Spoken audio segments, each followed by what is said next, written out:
waking up every day and just trying to create something new for somebody to sit down in a restaurant and go like, wow, this was amazing. This was an amazing experience. This is the Deep in the Weeds podcast. I'm Anthony Huckstep. The beauty of food lies in fond memories of past feasts, of recipes passed down over generations, of reaching into the pantry of your parents and paying homage to the cuisine of your ancestry. But what are the pressures in presenting that in a restaurant setting? A.K. Ramakrishna is the executive chef and co-owner of EXO and Ily Dining in Canberra. A.K., how are you? I'm very well, Huck. How are you? Good. It's good to get you on the show. Thank you. Firstly, thank you for having me on the show. It's a very big privilege. Thank you. I feel like a rock star. Well, I'm fascinated to hear your story because, you know, over at EXO, you guys have been the real quiet achievers in Canberra, doing some pretty special things where you're reaching into your ancestry and presenting it in a new light. Tell us a little bit about EXO. EXO, Southeast Asian food. Originally, I kid you not, 7 years ago when we started this and people said, what is EXO food or what style is it? And we go Southeast Asian. I'm Malaysian in background, Ken's Vietnamese in background, but we jokingly always said that EXO's food was mama's food on steroids.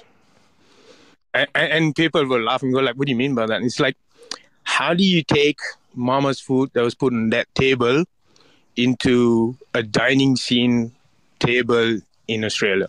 And that's essentially what EXO stands for. The style of food, the flavor of the food, the cuisine itself. So basically it's heritage. Basically it's trying to funk what we ate as a kid. Well, tell us about the beginnings of EXO. You mentioned it was about 7 years ago now. When the idea of putting the restaurant together and finding the location, tell us about that period of time. Ooh, all right, cool. So we fast rewind into 7 years ago, and so Kent and I have worked in another restaurant before then, and we actually became close out of common interest for hip hop music and shoes, essentially. But we enjoyed eating. And we always jokingly said, man, one day we should do this funky ass, fusion food. And everyone's doing fusion, but we need to dig deeper. Fusion is meh, but we need to dig deeper. And we always jokingly said that. And one fine day when I moved back to Sydney to open up another cafe, Kent and Greg said, hey, I need you to fly down to Canberra. I'm like, okay, why? Just fly down. We already bought you the flight tickets. You need one day, come in, fly out. I'm like, yeah, all right, cool. And that day happened, and we rocked up to Narrabundah, and we rocked up to the old Artisan space. So Artisan was a top 5 restaurant back in the days. And we walked into that space, and I was like, ooh, what we're doing here? And then the boys just threw the ball like, hey, what do you think of the space? Go have a look at the kitchen. I'm like, okay, what? And that's ideally when that ideology just started, just curveball and go like, all right. And immediately after viewing that area, the kitchen and everything, we went and had lunch. And Greg and Ken was like, all right, this is the idea. If we really want to do this, this is how we're going to do this. We need to hit certain targets, but as far as food and how we're going to present it, it's going to be just you and Kenty. I'm like, oh, wow. Cool. And then we were like, okay, how are we going to do this? So whilst I was still working and running that cafe in Sydney, I would come down once a month and see the boys and hang out with the boys. And we had this small group of friends who go out dining a lot and everything. It's like, hey, we're going to borrow Kenty's mom's restaurant. And we're just going to slide in a few trial dishes and to see what people think of what me and Kent can do. And we were like, oh, wow, okay, cool. We did that. Obviously, the first trial sucked. Bad. Pressure and trying to do too much. The first trial was bad. People were like, all right, I don't know what y'all want to do, but don't do this. This is going to kill y'all. Okay. A month later, we did another trial. So we did up to about 11 trials before we actually opened up the pre-opening. Kent and I did a lot of hard work, which is also included me and him meeting up, going to Sydney. He would drive down after work, come and crash up at my place, and the next day just go eat up a few places. Things that we thought were like, this is where your benchmark is. This is, if you want to do something well, you want to be as good as these guys, or not. You're not doing hard enough. And we did that a few times, but the second trial when we did it, it was a total 100% flip from the first trial. We were like, now you guys are getting it. You're getting direction. And all that actually because Ken spoke to his mom, I spoke to my mom, go like, hey, mom, we need some help. We need some real root, not funky things we want to do, because the first trial was a raw Kent and myself on the plate. Whereas the second trial, we toned it down, we refined it, and we made it more acceptable, but still different. Interesting, different. Was there a dish or a moment where you captured that voice, where you kind of had reached into your past and discovered a dish that kind of epitomized what you guys were trying to create? I think there was 2 dishes that we pulled off. There was actually quite a few dishes. There's quite a few dishes. One of the dish, the whole Canberra knows, is our Asian bolognese. And that Asian bolognese, I remember Kenty telling me once, if you ever open a restaurant, I want you to come and see Mom, and you want to do this dish. I'm like, oh, what is it? It's like, it's a noodle dish. I'm like, is that what we're going to do? We're going to do a noodle dish in a dining restaurant, bro? And he's like, no, you got to try this. Drove down from Sydney to Canberra, reached Canberra around 5:30, 6 o'clock in the morning, and went straight to Ken's house, and Mom was already there with all the mise en place. I'm like, wow. And he cooked, and Mom just explained step by step in Vietnamese, and Ken translated and goes like, hey, bro, this is what I want you to do, but with your funk. I'm like, yeah, cool. As soon as Mom whipped up that dish, I was mind blown. I was like, bro, I don't even want to change anything. Hey, I literally want to use this like this and just cook it properly. Like, there is nothing to funk. Nobody's doing this. We want to do this to the T. And then my family is Indian, Malaysian Indian. So we don't eat beef. So a rendang was not something you have in our family table. But I always wanted to do a rendang because I always found rendangs outside of Malaysia very different, very watery. Some were like beef cubes in curry, and there's like, that's a Malaysian rendang. I'm like, that's not a Malaysian rendang. Don't do this to me. Anyway, I studied that dish, and I tried really hard, and that was one of the dishes in the second trial. And everyone was like, what is this? And then that's one of the beginnings.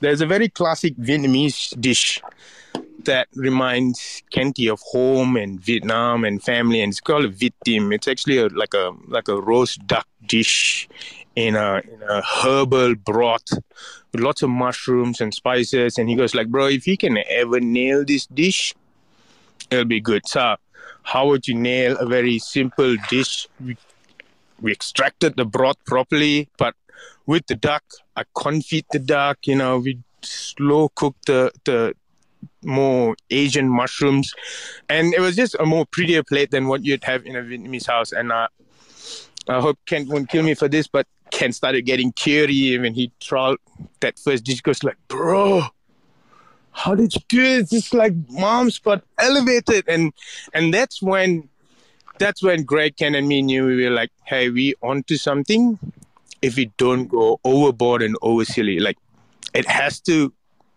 touch sensitive nerves for us to know that we're going the right direction, as opposed to just throwing something on a plate. I want to explore more of what you're doing at EXO and also Ily Dining, but take us back to when you were young and growing up. What sort of role did food play in your family? Very, very, very big. Mom was a nurse. Mom was a nurse from the time I was born until she retired. Being a nurse, you do hospitality hours. So she had the morning shift, she had afternoon shift, and she did overnight shift as well. So cooking and me were very close tied because I was the oldest son. But also, my father's father, my grandfather, owned two restaurants in our hometown. So when I was born itself, I was born into a restaurant and saw that. And I was when I was a bit more older, 6, 7 years old, I became the executive chef there. The reason why I say that is grandpa would cook something and he'd give me the taste. And if I go, yeah, it's good, then he'll go out to the restaurant. And I go like, nah, it's too spicy. And then grandpa will actually fix it. And all the chefs used to enjoy it. And obviously I grew up to be a very, very fat kid. A very fat kid. But I loved food. So I was always around food and grandpa and cooking. And even when I went to go and do my culinary school. So by the time I was 10, 11, I was cooking for my brothers. I was doing things that my mom would just pass on to me and go, hey, this is what you want to do. You want to put it inside there, cook it for 10 minutes, and then do that. And then she would come back. If she does afternoon shift, she would come back at 9 p.m. And Malaysians, we eat dinner late. But dinner would be ready. I would have cooked rice. Dad would be like, yeah, thanks, son. And, all the brothers would be there and everything. But, yeah, cooking and me were very close. I didn't know I was going to be a chef, or I wanted to be a chef. But it came very natural for me. Even it impressed my grandfather a lot. My grandfather, I was literally the favorite grandson because I shared this common passion. My grandma was like, please don't be a chef. Please don't be a chef. Try to be like, your uncles and your cousins. Be a doctor. Be an engineer. That's what we all do. Like, I've got so many doctors and engineers in the family. But by the time I was 15, I was like, yeah, game set. I know what I want to be. I'm going to do this. Well, tell us about some of the dishes and the feasts that you had as a kid in your family that sort of speak of where you're from. I'm from Ipoh, so it's about 2 hours north of Kuala Lumpur. And the style of food that we do at EXO is a shared concept. So, you bring the plate in the middle, you go, this is your rice, your curry, your dishes, your side condiments, share and eat it. And that's what we do at EXO. And the reason why we did that is because Kent and I were raised like that. Like, it was never an individual meal for yourself, like chicken, peas, and mash kind of thing, where we had 3 protein dishes, 2 side veggie dishes, and a big bowl of rice, and everyone just digs in. And that's how we wanted to bring it into EXO as well. And like my hometown where I grew up in, my background is Malaysian Indians, but my neighbors were all Malaysian Chinese. So in my hometown itself, I grew up with Malay food, Chinese food, Indian food, and Punjabi food. And that's normal for Malaysian. It's not like I have to go and hunt for something. Like and how restaurants or food restaurants in my hometown in Ipoh works is like there'll be a restaurant and the operator would just do the drinks part of it.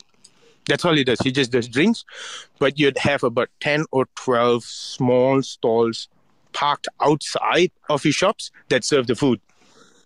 So you'd walk into your normal restaurant, you'd order, your iced coffee, your iced lemon tea, that kind of stuff. Like Malaysian coffees, next level. That's another topic. But you'd get like, the family will sit down there and we go like, let's get 20 sticks of satay. Let's get 2 rolls of popiah. Let's get, Hainanese chicken rice in the middle. And it's always the luxury of a big feast was always, that was us. Like if food's not expensive and we never went to massive big restaurants. We always know when dad or mom gets a promotion because when we go, dad will go, hey, we are going to the Chinese restaurant today. And Chinese restaurant means like you're going to like a Ruby's or Golden Century. Dad will order the rice and all the standard dish will come out. The sweet and sour prawns, the lemon chicken, the dried chili chicken, the omelette, the crab omelette. So that means dad or mom just got hair eyes. So they're really happy and that's great.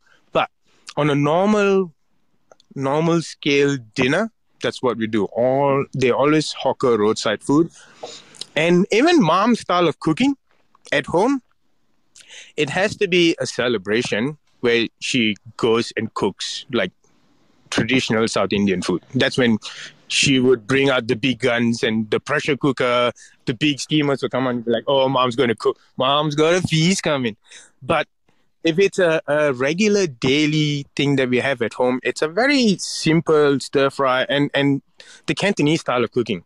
And that's why Kent, EXO, and me have this so many common interests because we literally were brothers in different worlds doing the same thing. The style of food, how we adored mom's cooking. Oh yeah, by the way, Ken was a fat kid as well. So we really shared a lot of things in common and we just grew up like, and when we came, we just clicked. We just clicked. And that's why until today and how we run both restaurants, the ideology, the standard, like we almost don't have to finish each other's sentence. If I start something, he knows what we're going to say already and be like, yep, cool, let's do that. And yeah, that's where I think the food part comes in a lot. Our biggest connection is the love for food and also the care and attention for the love of that food.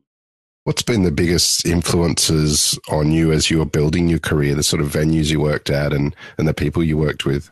Everybody. Like when I say everybody is, I think my first two idols growing up as a young chef, and I'm talking about young chef like 15, 16, my two biggest, Chong Liu. Chong Liu is a Malaysian who was big in Perth. Like he was like the godfather of fusion food. Like, and for me to go, oh my God, that is a Malaysian, which means some like our tradition, our heritage can be bigger than that. And also Charlie Trotter. I remember saving up my first whole year of pay to buy that complete book. And in Malaysia, it was like 1,000 ringgit for the set. I'm like, there's no way you're going to nail. But I saved a whole year to get that book because he was that Caucasian palate chef who used a lot of Asian ingredients. To see, a Caucasian chef go, he's going to use cilantro. He's making his sambal. You're like, wait a minute. What's happening there? And that was my biggest or first introduction to fusion. I graduated from a French higher diploma, so I learned only French cooking because, to be honest, I always ignored Asian cooking and went, I'm not going to bother learning Asian cooking. Why would I want to learn Asian cooking? It's in my blood. Like, unfortunately, I disrespected Asian cooking in the beginning as a young chef. I idolized French and Italian cooking because I go, if you want to be big, you have to have French and Italian. You have to work in a French and Italian because that's where big chefs come from. That was the mentality of me when I was a very young chef. And over the years, just appreciated a little bit more of how and why Asian cooking was that big. And only maybe about 10 years ago, really dwelled into Asian cooking as a career. And to be honest, EXO was my first actual Asian restaurant that I produced or I worked in. Anything before this, it was all French and Italian. Even in Sydney, when I was in Sydney, I was doing Italian. Ever since I came to Australia, I was doing Italian. And I love Italian cooking. Don't get me wrong, I love Italian cooking. To me, I think that's one of the best foods because simplicity. What's my favorite pasta? Aglio olio peperoncino. Like, to think that garlic, chili, and olive oil in a pasta would feed a man and be happy, that's ridiculous. Has the French and Italian background influenced the way that you cook Asian food at EXO? I think it's given me a better appreciation of handling the food, meaning that how you would like. There's ways of cooking, and I use a lot of the theory of cooking and the method of cooking, like confying, doing a proper glaze and stock, because you don't have that sort of style in the Asian cooking. You don't confy anything. You don't slow cook in oil. Stocks are not a big thing. Like they use a master stock, and if you go to a classic Chinese restaurant, a master stock would be something that just sits on the side of the pot. And some of the traditional restaurants, that master stock would have been running for the last 10 years. They just add water, they add the seasoning, and it'd be constantly simmering, and they use it. And that's why master stock is such a big thing. And I use master stock style cooking for EXO, but everything I learned on how to take care of the stock properly, to make sure you get the best extract of stock, I learned it from the French and Italian style of cooking. Even start like braising and all of that, you use that, but you use the Asian recipe, and that's how I started EXO. to use all what I've learned and my experience and put it into mama's cooking. XO is such a progressive restaurant, you know, particularly even in the new wave now, but you've been around for 7 years as a restaurant. What were the challenges in the first couple of years for you guys as you were sort of trying to do what you believed in and in Canberra as well? Actually, that's actually a very interesting one, because I think some of the things that we did, like Kent and I did in the first 2 years of the XO dining scene, a lot of people didn't sort of understand or appreciate it then. It was if I would say, we were a little bit too advanced for our time here. And people are like, what are you doing? Like, I don't get it. Like, it's a bit too ooly-dooly. Like, how you, like, go to simple things. And I'll give you an example. A low-back cow is a radish cake. And I've pulled that radish cake off. It's something you can find in a Yamcha restaurant, but I've pulled that off at XO restaurant. But 6 years ago, I did a low-back cow gnocchi. So I made a gnocchi out of steaming radish and using rice flour. And people go like, you can't do that. That's not going to work. I was like, essentially you can. It's just because radish got extra water. But the concept and how we wanted to do, just wanted to sell Asian food, but more familiar to the Australian palate. How would you sell that sticky radish cake if people don't get it or don't like it? No, you change it to something more familiar. And that's where we went with a lot of dish. But I think, yeah, nowadays people really trust and appreciate our palate, especially after the pandemic and we went to the set menu degustation style restaurant. Some people like it. Most people will go, well, why set menu? But I think set menu is good to educate people, to show them how to eat, what to eat, when to eat. And sometimes you just have to force people to eat it, and then they lean and go like, oh my God, if this was a la carte, I would have never picked that dish. But thanks, because now I appreciate that dish. And I think the doing set menu was good for us to educate people and show them, hey, this is the dishes that we want to do. And we've pulled up some of the old XO archive dishes from back in the days, and now people like they were amazed. They're truly amazed by the flavors and how much, but also because Kent and I have matured a lot as well as restaurateurs, and also appreciating palate and food and go, look, there's ways of doing it and there's a refined way of doing it. We were a bit more young and raw then, so it is the same dish but just more refined now. And I'm glad that happened, because the set menu helped a lot. And surviving and sustaining XO restaurant this long also just showed that, you know, Kent, Greg and I will never back off on anything, and we want to really showcase ourselves, and we still got a lot of tricks under our sleeves to come out and still show up. And if not, we've got a lot of archive recipes to pull back and go. When people didn't realize Kent and AK and Greg did XO restaurant like this, it's going to be comeback. And I think it's only going to get a little bit more harder, but it will be achievable in the sense of doing new dishes and elevating dishes, because at one stage people go like, oh, what else can the XO boys do anymore? Like, they've already done everything, you know? Well, you have a very different restaurant as well in the group called Ily. It used to be Morning Glory, but it changed in the last year or so. Tell us about that change and why it happened, and what you're doing at Ily. So I think Ily, there's a bit of there was Ily, and then there's the Ily 2.0. So the first Ily, when we went for a more modern Australian approach, and we really liked that style, and it was breakfast, lunch and dinner. We did all three, and we went through using a little. So the difference between Morning Glory and Ily was Morning Glory was an Asian styled Australian breakfast lunch venue. So we wanted to put things that we knew could work, but just not as funky as XO, but still with a little bit of that Asian touch. But obviously that once again, I think was a bit too ahead of its time, and it didn't get the appreciation that it needed. And that's why we went to Ily.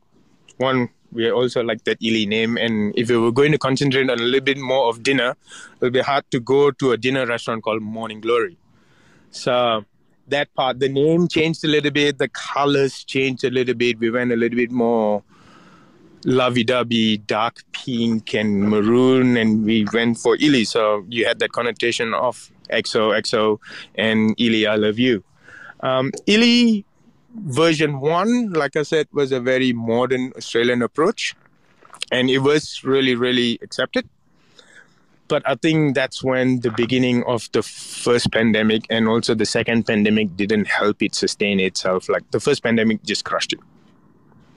The first pandemic crushed it. And the venue where it was, because it was a uni area, it was a lot of government places area, and everything went flat. Everything got shut down and everything. So the place struggled a little bit to attract people, to attract crowd to come that side. And that's when Ily 2.0 approach, when we go, look, if you don't have all these universities and you don't have all these offices around that for people to come in and get their breakfast and coffees, then a morning venue is not going to work. Ily 2.0 was a dinner venue. And this time, Kent and I went deeper inside of my portfolio, and we went for a more European bistro take on modern dining, which was really good because of my French and Italian background. We could pull that off really easy, and also to pull off things that nobody was actually doing. Like things, I would say Ily food now is a modern interpretation of classic chef CIT cookbook. That's where we wanted to go, because we didn't see that there was that style, that direction. We had a whole silver dory with a champagne beurre blanc. Now you'd go, no one does that anymore. You know, and we've got this nice pork cotoletta crumbed with a grabache sauce, like things that you'd go, yeah, I remember doing that. I remember teaching that. And I think for me, the chef part in me goes, if you want young chefs or apprentices now to appreciate, to know basic cooking, but everybody's doing modern style version of cooking, no one will have that strong background anymore. And that's why I wanted to go to cooking things how I was taught to cook in a French school, to poaching and making a beurre blanc for dinner service, making a proper jus, making a stock and reduce, like small things like that. You ask young chefs now and they'll be like, yeah, they know how to do it, but they haven't seen anybody doing it. We've got a Waldorf salad, and people are like, what, sorry? Who does a Waldorf anymore? And like, but there is so many people who appreciate a Waldorf salad. We've got a cauliflower and leek pie, like done really, really classic French cookbook, you know. And the amount of people go like, where have this restaurant been this whole time? I'm like, we've been here, but it's hard because we did change a little bit, you know, concepts and not, I wouldn't say it confused people, but just people just were finding it hard to accept, like, man, these guys are, you know, changing it. But I think this direction, this current Ily 2.0 direction, is one of the proudest things that Greg, Ken, myself have done this side of town. Like, me personally, I stand, like, I love EXO because EXO is my heritage. And how Ken sees the, you know, the Asian bolognese and the movie. We have a nice dumpling currently on our set menu that's folded like a nice tortellini, but it's a fur flavored dumpling. So we do a lot of research to put things together so that everybody understands what it is. One, it's a dumpling. Two, it's folded like a tortellini because I've got that background. And three, it's got fur flavor. Now, if you love food, you'd be like, that's got to be bang on, smack on. And it is because we put a lot of effort into it. But with Ily 2.0, I get excited coming up with new dishes for that because I'm digging even more deeper. This is something when I said, hey, I want to be a chef, and that's what I did, what I learned. and some of the classic French and Italian restaurants and hotels that I worked in Malaysia and Singapore. That's the kind of things that I want to do here. Just done with finesse because no one's doing it properly. Or at least this side of town, no one has that style of bistro food. Whereas, you got so many modern bistro places in Sydney and Melbourne.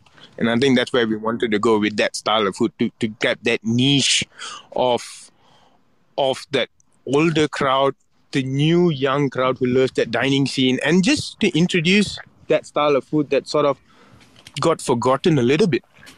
The evolution of the food offering in Canberra has been quite extraordinary in the last sort of 5 or so years. How do you see where it's at? I love it. It's amazing. It's challenging. I say challenging in the sense because there's so many young talents coming up in the last 5 years. Like in the last 5 years, the Canberra dining scene has gone from zero to hero. Like we've got so many good restaurants right now. We got so many restaurants who've come up and just become, because everybody's got so much love and passion for it. Straight examples, Pilot Restaurant. And Pilot Restaurant, I give you the example because it is really good. It is really good. Then you got something like Bar Rockford. That's another, like you call it a Bar Rockford, but what Lundy and Nick do there, like the food's beyond amazing. And to be Bar of the Year 2 years ago, it was a big acknowledgement, not just for the bar and not just for Nick itself, but also for the Canberra scene.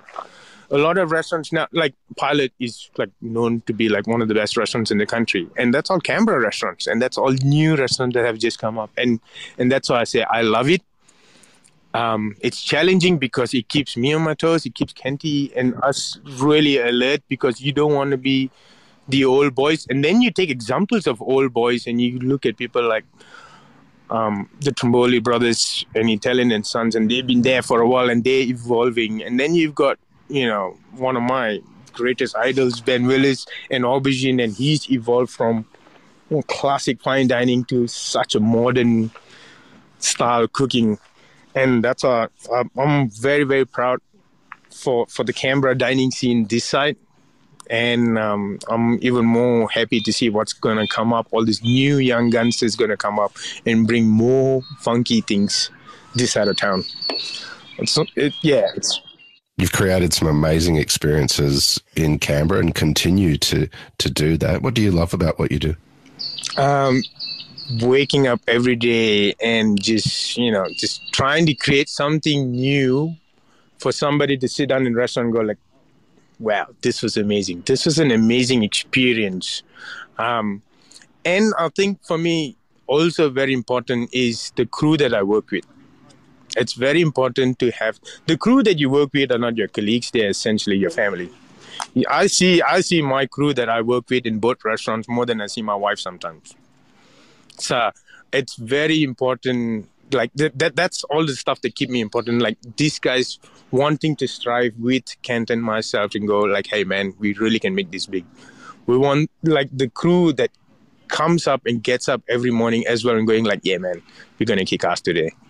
And we've gone through some ridiculous challenging times. And to still have that backing of that crew always with us, striving with us for us, is what keeps me ticking and cracking every day. Well, AK, it's an absolute honour to have you on Deep in the Weeds today to hear your story. No, it was an absolute privilege for you to have me. Thank you so much, Huck. We'll keep in touch and we'll catch up again soon. No, we'll do. Definitely. I'll see you soon as well. This is the Deep in the Weeds podcast. I'm Anthony Huckstep. Stay tuned as we take a deep dive into the lives of the incredible people who ply their trade in the food and hospitality sector. Special thanks to executive producer Rob Locke for making this all happen. Follow us on Instagram at Deep in the Weeds Podcast or email us at podcast@deepintheweeds.com.au. Stay safe and be well.